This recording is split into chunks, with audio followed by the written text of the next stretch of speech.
Kia ora, everybody, or Ninamani, as we say in the Ghana language of the Adelaide Plains of South Australia. My name's Louisa Hackett. I'm from Youth Justice in South Australia, and it's my pleasure to chair this final session of the first day of the conference, which is a panel discussion.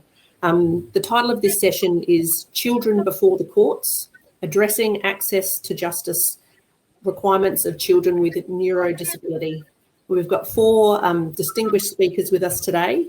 The first is Sally Kedge. She's a speech and language therapist and court-appointed communication assistant with Talking Trouble in Aotearoa, New Zealand. We have Judge Tony Fitzgerald from the District Court in Auckland. We have Hayley Passmore, who's a postdoctoral researcher with the Telethon Kids Institute. And we have Kasey Tyler, who has recently submitted her Masters of Criminology thesis at the University of Sydney. This session will go for just under an hour. First speaker today is Judge Tony Fitzgerald. Tēnā koe, Louisa. Tēnā koutou katoa. Ahi ahi marie, ngā mihi mahana kia koutou. So good afternoon. I extend warm greetings to you all on behalf of the presenters for this session.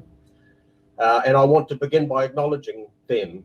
Dr. Hayley Passmore from Western Australia, Sally Kedge from here in Auckland, Kasey Tyler from Sydney, and me, Tony Fitzgerald from Auckland. So this is a true Trans-Tasman team. And we begin our session today with this karakia. Whakatakata hou ki te uru, whakatakata hou ki te tonga, kia mā kina kina iuta, kia mā taratara ki tai, kia hiaki ana te atākura, he tio, he huka, he hohunga, tihei mauriora. We are very pleased to be able to participate in this conference, and I want to begin by especially thanking the organisers for all the hard work in making it possible despite all of the obstacles that COVID has thrown in the way. I also want to acknowledge all of the participants wherever you are. And we all want to especially acknowledge tangata whenua, the people of the land in our countries. Ngā mihi nui kia koutou, tēnā tātou katoa, greeting to all of us. And I'll hand over now to Kasey.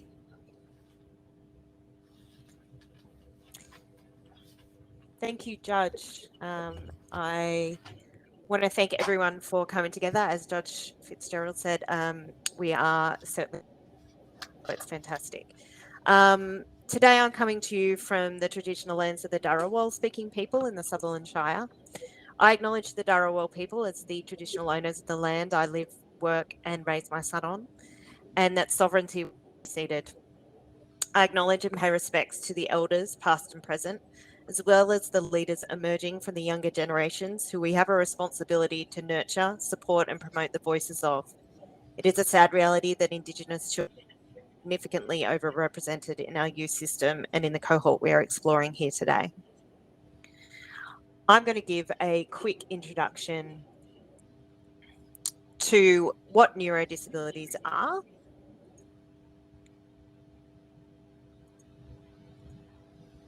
just for those of us who are unsure. I'll just be 1 second. So in general, or very, very briefly, I should say, neurodisabilities is an umbrella term used in the DSM-5 to describe conditions of varying severity resulting from damage to the brain during developmental periods leading to impaired functioning. Growing research suggests children with neurodisabilities are significantly overrepresented in the criminal justice system, and the next slide will demonstrate that. Where a child proceeds through the criminal justice system without their impairment being recognised and appropriately accommodated, their access to justice and due process rights are at risk. As Judge Walker spoke about this morning, it is highly likely that the overrepresentation is because the criminal justice system is being inappropriately given responsibility for children with significant unmet health needs that could be an underlying cause of their offending behaviour. Here are some rates of impairment in youth justice populations compared to their community peers from recent research. Research is minimal at this stage, but as you will hear from Hayley, growing. So the attention deficit hyperactivity disorder, research suggests that kids in detention are 16 times more likely to have this condition than their community peers. For communication impairments, up to 13 times the rate of their community peers. Fetal alcohol spectrum disorder, up to 18 times the rate of their community peers. Learning disabilities, up to 16 times the rate of their community peers. And traumatic brain injury, up to 3 times the rate of their community peers. But as we heard from Justice Walker this morning, some researchers showed up to 50%. So there are inherent challenges to neurodisabilities. Without a doubt, identifying and managing children with neurodisabilities presents a challenge to criminal justice professionals, but it's a challenge we have a duty not to shy away from. The impairments are often invisible. There's no physical features that are common to neurodisabilities. Children may have learned to mask or otherwise compensate for their difficulties and make it hard to recognise. Children and their families might not be aware they have these impairments. A child does not have to have an intellectual impairment to have a neurodisability. A child's difficulty may not reveal themselves until high school age and may escape early diagnosis. And a child's symptoms may be interpreted as disengagement or behavioural problems, which is often why they're diverted to the criminal justice system instead of the health or education system. I'm privileged to be joined today by leaders in this space, and I'll pass you now to Dr. Passmore, whose groundbreaking work advocating for children with neurodisabilities in the WA youth justice system has earned her WA's nominee for Young Australian of the Year. Thanks, Hayley. And hi everyone, and welcome to this afternoon's session, or this morning here in Western Australia. I am presenting to you from Noongar Whadjuk Budja, so the land of the Noongar Whadjuk people in Boorloo, Perth. And I think it's incredibly important. We have that beautiful karakia from Judge Fitzgerald at acknowledgement by Kasey. And I think particularly because this session is a justice and health session, it's incredibly important to acknowledge that Aboriginal and Torres Strait Islander people here in Australia were the first lawmakers of this land and were the first health practitioners of this land. And so the contribution that they have made for thousands of years and continue to make to the health and justice sector and the intersection of those two sectors is integral to the work that we do. So thank you, Kasey, for that brief introduction into neurodisability. I am going to talk to you about some recent evidence that we found here in Western Australia. So we've already covered what neurodisability is, and Kasey gave us some examples. So you can see on the screen some common neurodevelopmental disorders or neurodisabilities that are included in this category. But I think the main thing to note is that most young people that you are working with, particularly in the justice sector, will not have a diagnosis. They will not have a diagnosis of one of the things you can see on the screen, or they might have a misdiagnosis. So it's really important to be aware that many neurodisabilities are hidden and unknown. Now, obviously, young people with neurodisabilities can have a range of difficulties. Many of them are spectrums. And I've just popped here on the screen some common difficulties that we see among young people who do have neurodisability. So lots of issues with understanding social rules or expectations. Poor memory can be common, and really relevant to the justice system is trouble with understanding cause and effect or consequences for their actions. And so these common primary difficulties can often lead to a range of secondary difficulties, such as early school disengagement, poor mental health and self-esteem, difficulty obtaining employment and then maintaining it once they've got it, and then of course engagement with the justice system, not just as offenders but as victims as well. So here in Western Australia, we undertook the Banksy Hill Detention Centre study, and this was the first study in Australia to look at the prevalence of fetal alcohol spectrum disorder among youth in detention. The reason that we did this is that there was some evidence from Canada and North America to suggest that around 23% of young people in their youth justice facilities had FASD, but we had no indication of how many young people in Australia might have FASD in the justice system. We also wanted to develop training resources for the frontline custodial staff and then explore the experience of the participants, the young people and their families, through a large qualitative study. Now, Banksia Hill Detention Centre is the only youth detention centre for the state of Western Australia. If you think about the size of WA, that means that some young people are very far from home and from family. There are young males and females in the centre, and the population when we were based on site between 2015 to 2017 sits at around 150, although recently it's sitting in the 90s. Now, what we undertook over that 2 years of our clinical team being based on site at Banksia Hill was a comprehensive multidisciplinary assessment of neurodevelopment and overall health. So we had a paediatrician, a neuropsychologist, an occupational therapist, and a speech and language pathologist. We also worked really closely with interpreters from the Aboriginal Languages Interpreting Service of Western Australia. We also collected a range of information from the young people about their history, their schooling history, their health history, and that included information about prenatal alcohol exposure, which we needed to make a diagnosis of fetal alcohol spectrum disorder. Now, we diagnosed 36% out of 99 young people who underwent our full comprehensive assessment with fetal alcohol spectrum disorder. And what this is the highest known amount of FASD to ever been found or diagnosed in a justice setting worldwide. It is also likely a huge underestimate, as we were very conservative in how we had to give out these diagnoses during our assessments. Now, we were there looking for FASD. We expected to find a high prevalence of FASD. We did not expect to find that 89% of the 99 young people that we assessed were severely impaired in at least one area of neurodevelopment that we assessed. And that's less than 2 standard deviations from the mean. So really talking about severe levels. Now, the 89% or 9 in 10 is just in one area. 65% of the young people were severely impaired in 3 or more areas of function, and 23% were severely impaired in 5 or more areas. And some young people severely impaired in up to 7. So really we're talking about young people with brains that are not typically developed, but they've gone through all of these systems and being expected to act in a way as if they were.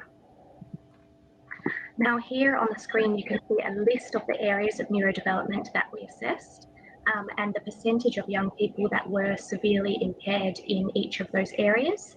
And you can see all young people that we assessed and those who were diagnosed with FASD. But what you can see is that across the board, impairment existed, regardless of whether it was associated with FASD or not. And there were many common impairments in the areas of academic function, attention, executive functioning, and language. Now, I know that's a really brief overview of the prevalence study results, and I'm very happy to share more information at another time. But I just wanted to highlight that the second goal of this project was to develop training resources for the custodial staff. And that was my responsibility on the project. And the way that I did that was spend about 7 months shadowing custodial officers for their full 12-hour days, for a period of 7 months in all of the different areas of the detention centre.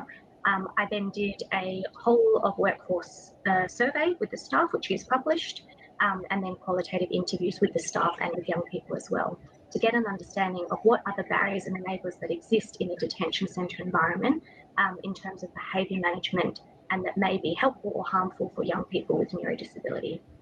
And the resulting product was something that we call reframe training. It is face-to-face training, but we're looking to scale it up into multiple other methods as well. And it focuses on behaviours common for young people that have neurodisability and then strategies that frontline staff can use to assist. It is not specific to any one diagnosis because we're very aware that staff are often not informed if there is a diagnosis, even if there is one in the first place. And we know that frontline staff really do want information about neurodisability, but it's not commonly at the moment applied and available to them, and definitely not in an evidence-based way. We did evaluate this with the entire workforce at Banksia Hill in 2018, and the results have been published. What we saw were significant improvements in the staff knowledge and attitudes relating to FASD, but also their confidence and awareness to engage with young people with neurodisability in general, and their intent to use more appropriate practices for young people. We also collected a range of qualitative responses from the staff who said that because the reframe training involves a series of videos which were filmed on site at Banksia Hill, and it shows the day in the life of a young person with unrecognised impairment, it was really practical for them to hang on to this information and the narrative that went along with the information, rather than some of the more generic training content that they are exposed to on a regular basis. So here are all of my contact details and more information about Reframe. But also, if you're looking for more information about FASD, the fasdhub.org.au is an excellent resource that I highly recommend. I will now pass over to Kasey, who will tell us a little bit more. Thanks, Kasey. I actually might pass to Judge Fitzgerald. Oh, thank you. Sorry. Kia ora. Tēnā koutou katoa anō. Ka tīmata ki otipoti, ki kāpuka te maha ka maunga, ki whakahere ka moana, ki taku kāinga o mua. Ka whakawhiti ki tāmaki makaurau, ki kohi maramara, ki taku kāinga o manaenei. Ko Tony Fitzgerald takawinga wā, ko autatahi kai whakawā, o ti koti arohi, o ti koti a whānau, me ti koti taiohi, o tāmaki makaurau anō hoki. I've just explained that I'm originally from Dunedin, but now live in Auckland, where I'm a judge of the District Court, Family Court and Youth Court, and these days spend about half my time in the Youth Court and half my time in the Adult Criminal Courts. It's an honour for me to be presenting today with Hayley, Sally and Kasey, and it's also relevant to the theme I will spend the next 5 minutes talking about, and that is the importance of law evolving and practice evolving too, by keeping up with what the science and the research tells us about the young people we meet in our work, and also working collaboratively with skilled professionals who can help us improve our practices around access to justice for young people. And for me, it's at the intersection between neurodisabilities and youth offending where this is most powerfully illustrated and important. Knowledge of the prevalence of neurodisabilities in the youth justice population only came onto the radar here about 12 years ago. But even then, at that time, it was already well established in the scientific world that the brain damage caused by neurodisabilities predisposes those with the impairment to come into contact with the youth justice system, and once there, get dug very deep into it. In one of Kasey's slides, she had reference to neurodisabilities being invisible to many in the justice sector, and that's because in our conventional and often very primitive legal system, the indicators of neurodisabilities are identical to the so-called indicators of criminal recidivism. So if you ignore the well-established science, you just see bad kids. You just see young people repeatedly making the same mistakes, committing the same sorts of offences over and over again. And then when they're in the court, they breach their curfews, they don't keep appointments. All of these things being examples of what science tells us to expect from those with a neurodisability. And when they're there in the courtroom, we can so easily mistake their manner as being disinterest or disrespect or rude or unwilling to speak when spoken to, all of which are typical signs of the communication disorders that are present in 6 to 9 out of every 10 young people appearing in the courtroom. And for them walking into that room must be so uncomfortable, and hearing what must sound like a foreign language, with many of the words being used, words they've never heard before. So, seeing the behaviour and the way the young people present for what it actually is, so that we can respond to it effectively, is obviously vitally important for these very vulnerable young people. And that's what we need to be doing to enable better outcomes, and I'm talking lifelong outcomes for them, which is achievable. And of course, there's a huge public interest in getting this right, because I think the public would expect that in the legal system we would keep pace with the science, and we would be responding effectively to what we recognise as causing the risk, instead of just continuing to do what we've always done, which in many cases is just make things worse, and in others make no difference at all. But we've got an opportunity here to turn this around, because we now have a lot of knowledge provided from the science and the research to know what good practice should look like if we're willing to change our practice. That's the first thing. The second thing is, here we have the law we need to justify and enable outcomes that will make a difference if we're willing to apply the new law that we've been given. I want to focus on a positive here, and that's one area where the type of change to practice that I'm talking about is happening, and that's in the area of communication, which is surely one of the most important things to get right in any justice system for there to be proper access to justice. You can hardly expect someone to obey an order if you do not explain it in a way that's capable of being understood. Here, the law that governs the youth justice system, the Oranga Tamariki Act, requires judges and lawyers to explain things to young people and others in a manner and language that can actually be understood, be satisfied that they do understand, encourage participation. The conventions to which we're a party, the Convention on the Rights of Children, the Convention on the Rights of Persons with Disabilities, which we are required to respect and uphold, require the same sort of thing. And in relation to practice, what I most want to say on the issue of communication is that the people most in need of communication assistance to enable access to justice is us.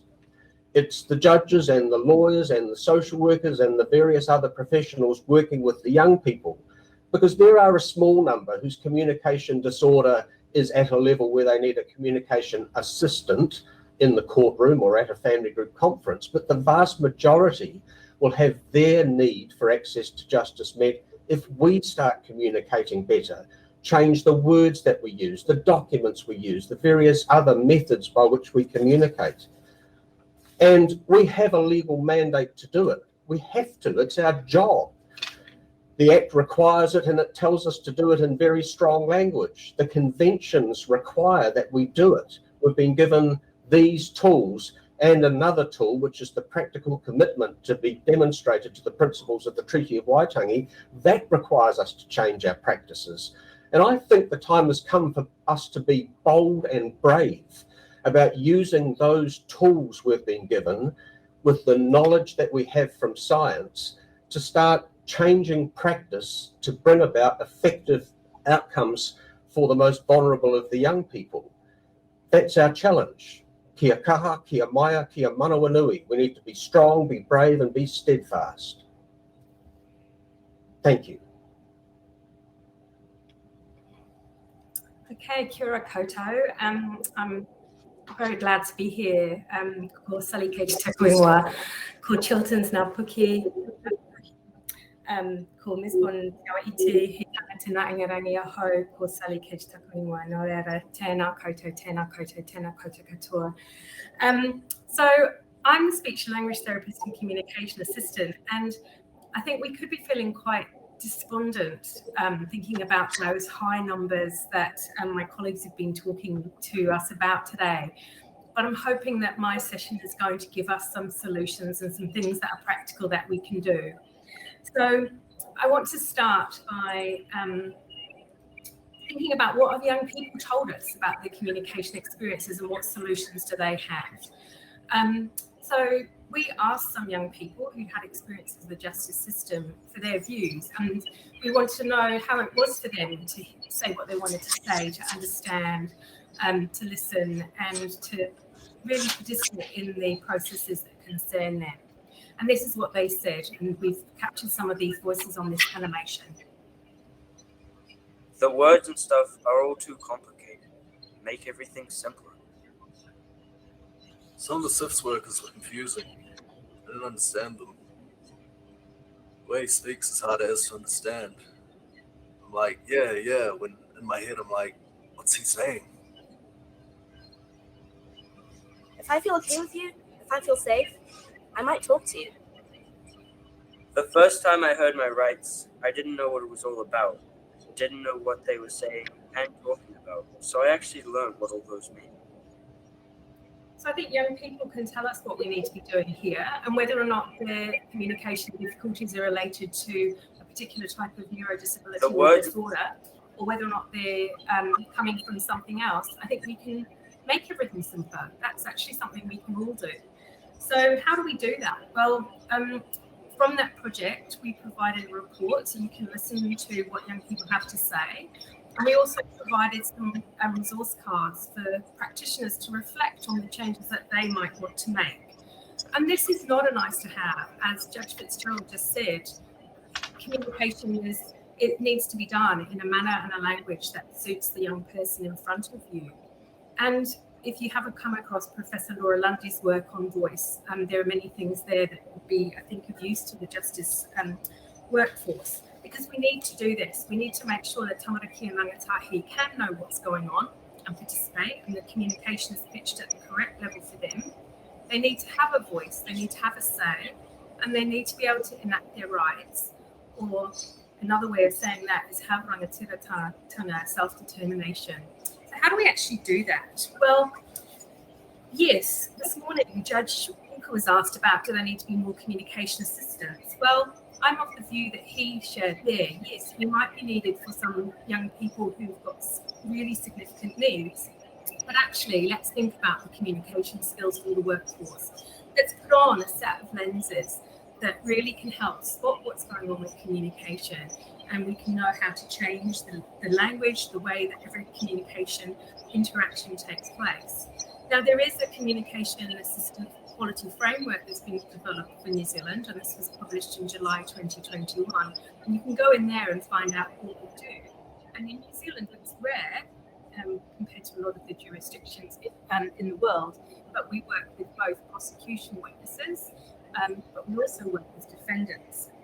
And so we're bringing that knowledge that we have of how to enable communication to really think about actually what does the rest of the workforce need. And one way we've sometimes done that with teams is to think about a young person going through a journey, think about the places they need to communicate in, the people, the processes, and with the team that work there and with young people ideally themselves, think about what communication is like in some of these places. Where are the listening demands, the understanding demands, the speaking demands? And from that, we've often found that the people always know what they need to change and come up with solutions. We've developed a tool that could help you do that if you're interested, that we call Decode, and you can just download that off our website. I'm very happy for people to have the links and slides later to look at that. But really, what's working well in your context?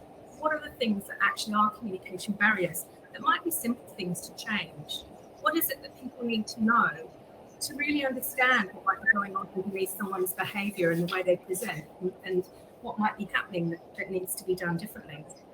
And we want to make sure that you've got in your head this blah-ometer that really sounds this massive alarm when there's a whole lot of blah, blah, blah, complicated words, people going on too long, where the listening demands and the concentration demands and the vocabulary and the grammar is just all too much. And then make it simpler, like that young man said. So instead of giving young people bail conditions that look like this, they never look like that. That's a Hungarian immigration form, but they might as well look like that for a lot of the people that we work with, who perhaps literacy skills are not flash, they don't know all the fancy words. And why do we give anybody anything that's so dense like that in terms of text? Can we try something different? Could they have their bail conditions look much more like this, using words that make sense, using images that are not patronising but at the right level for the person? Can we make sure people understand the charges so there isn't confusion? Can we make it, the words make sense to them so that they can express their views on whether they did or didn't steal that car? Can we use tools like talking mats to gather people's opinions about matters that mean something to them and gather their views? We just launched a new talking mat set for Aotearoa, which is based on context that actually means something to young people. So really, my message is we can use these communication strategies. We can make sure it's effective. There's all sorts of tips and tricks on our website you're welcome to have a look at. And lastly, I want to say though, what could we have done earlier? What could we have done to pick up these needs, to equip this young person to manage their life as a young person? And I'm just going to flick back to Kasey after having whipped through all of that information.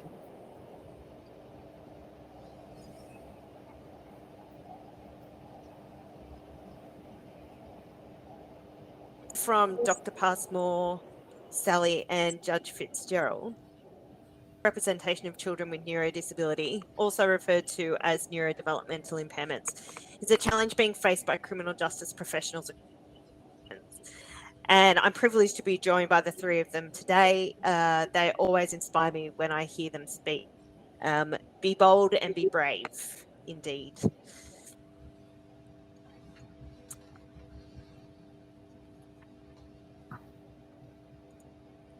So my research as a legal professional, titled The Wrong Kind of Attention, was inspired by knowledge of the significant overrepresentation of children with neurodisabilities in contact with the criminal justice system.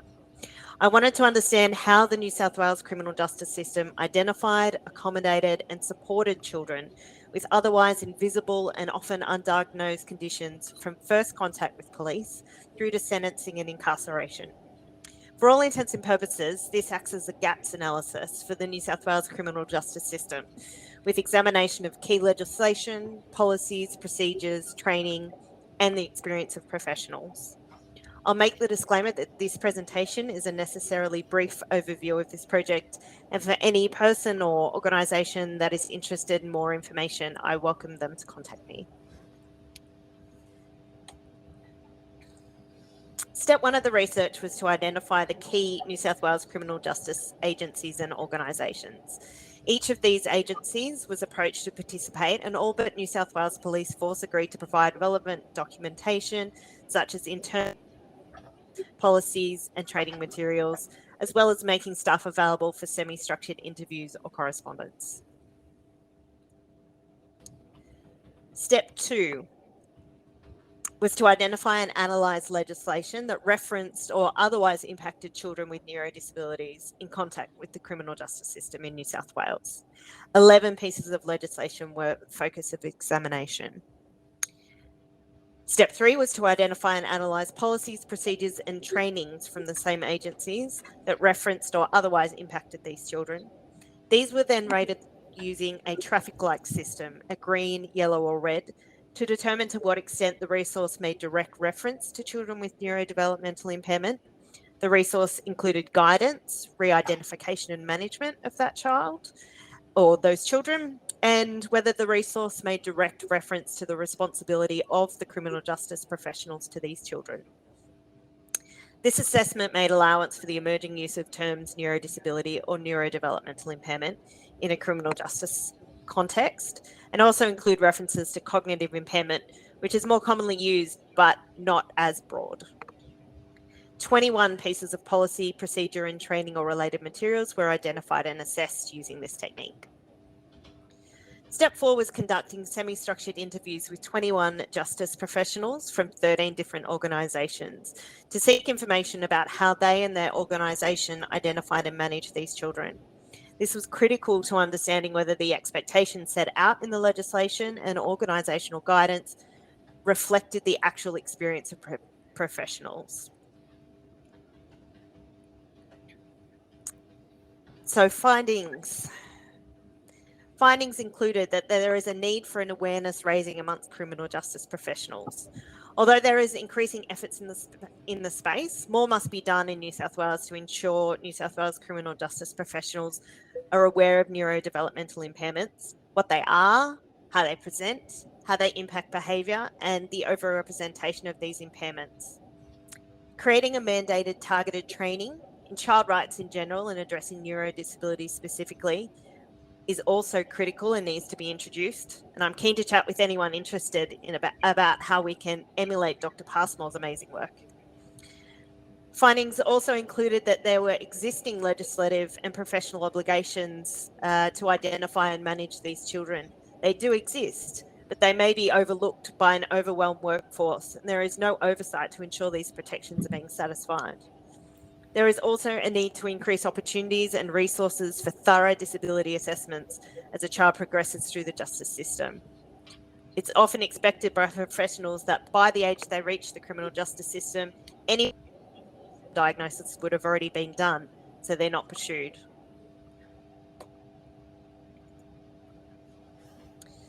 So recommendations: increasing awareness raising efforts, through, for example, the creation of training modules for criminal justice professionals, the creation and promotions of policies and procedures specific to this issue, including accessible oral and written communications, and the introduction of intermediaries to the Children's Court for defendants.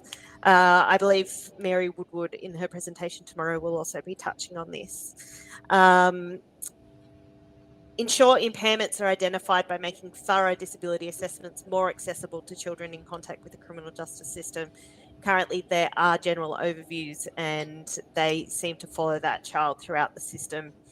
I would go into more detail, but I am running out of time, so I will just say that the crux of it is when a child proceeds through the criminal justice system, without their impairment being recognised and appropriately accommodated, their access to justice and due process rights are at risk. As it stands, we must acknowledge that we have children progressing through our system who, by not having their impairments recognised and accommodated, are not being afforded their access to justice and due process rights.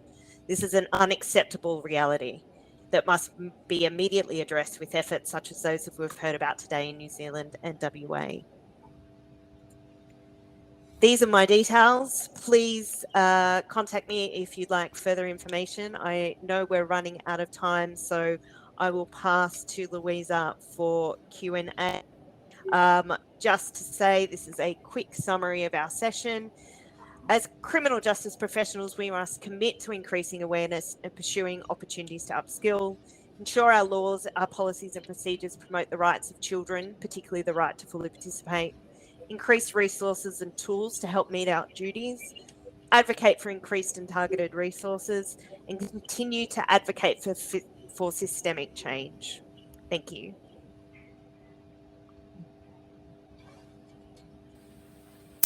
Thanks so much, Kasey, and all of the speakers today. I'm sure everyone would agree that was a fantastic session to end the day on, really highlighting again what is this sleeping giant in the youth justice population, and suggesting some really great practical opportunities and things that people can do to address these needs of the population. It's not surprising we've been swamped by questions in the question and answer section, and we've got, I believe, 7 minutes to perhaps speak to a few of them. So just to let others know that the presenters will stay online afterwards to be able to respond in writing to some of those questions that we won't have time to get to. And also, I believe there's people commenting and chatting in the discussion forum, which is great. Again, an indication of how much this topic stimulates, input and interest from the conference population. But I won't be looking at the discussion forum. I'll just go with a few questions from the Q&A section. So the first one is, it starts with a comment. My view is that there may be a reluctance for some health professionals to diagnose neuro impairment in youth who also have other care and protection and risk factors prevalent in their lives. Is there a risk that significant social issues that impact on young people can overshadow and lead to a failure to diagnose correctly?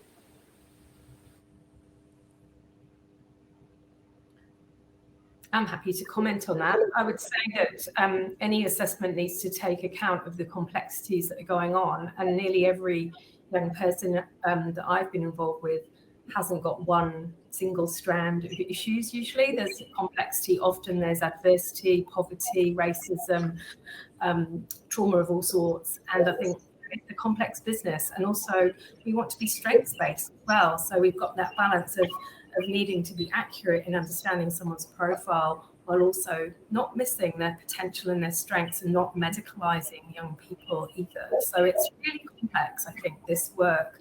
But certainly I think we can easily miss what might be going on for young people. But I think we also need to be open-minded, because it depends which lens you look through as to what you find sometimes, I think. I don't know if my colleagues want to comment there.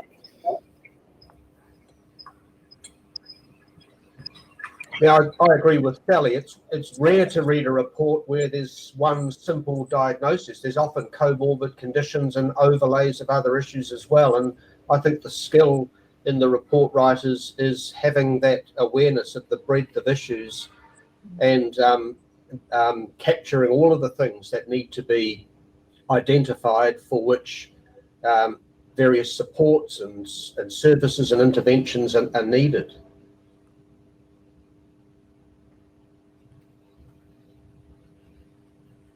If there's no other comments, I'll perhaps move on to another question. This one is just wondering how we can work with young people with suspected neurodisability when they may be from CALD backgrounds, culturally and linguistically diverse backgrounds, and parents may refuse testing.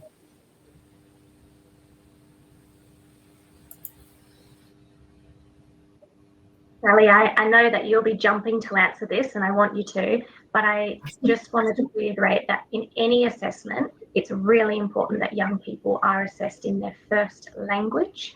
And in our study, we used interpreters, like I mentioned in the presentation, but we even did our multi-dis assessment in a particular order, where the speech pathologist saw the young person first before the neuropsychologist, because there are many psychology assessments that are based on language. And if a young person has language disorder or language difference, that can make the assessment not particularly truthful or representative of the young person's functioning. So Sally, I'll let you add on to that. Well, I guess this is something which we think about all the time, because our tools, our people, our assessment frameworks often are a massive mismatch to the young people and their communities that we're working with. So often the tools have come from colonial Western backgrounds, where the underlying thinking that's informed the development of some of the assessment tools isn't a good fit in the first place. So I think we really need to be thinking about how we decolonize our professions and our tools, and then how we interpret the information we get in ways that actually don't misdiagnose, but respectfully help people to understand and utilize that community knowledge that actually is out there, that often is missing, because mostly people working in this sector look like me, and that's not okay.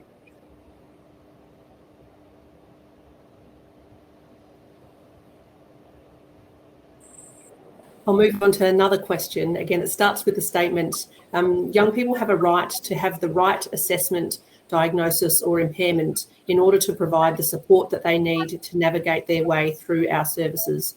What I'm worried about is the stigma and labelling of these young people with these impairments. Is there more education and awareness needed across the sector and with families and whānau and communities to understand them more in a way and language that they will understand? Yes. Yes. Absolutely.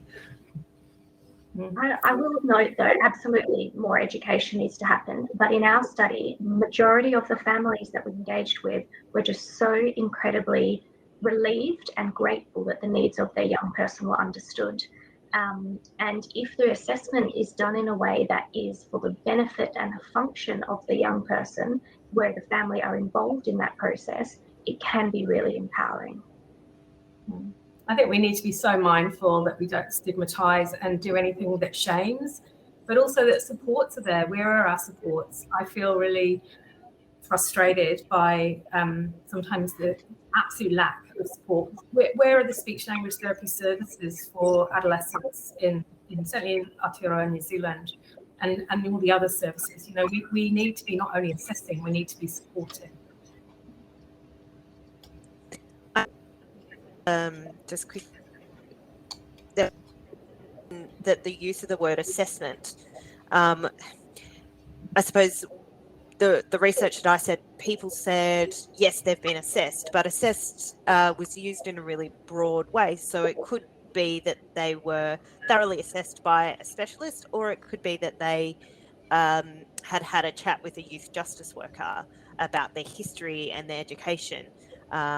So I think we also need to clarify exactly what we mean by assessment, but I would agree about children having the right. This is a right to health, as well as a right not to participate in the criminal justice system, but as a last resort. So certainly I think those points contribute as well. We are going to have to wrap it up there. Again, I think the questions coming through show people could talk about this for a lot longer, but we're handing over now to the final word for the day, I guess, which is reflection from Phil Dinham, I believe. Please join me in thanking again our speakers today, Kasey, Sally, Tony and Hayley, and I believe they will be staying on to answer some of the questions in the chat. Thanks very much, everyone. Thanks, everyone, for listening.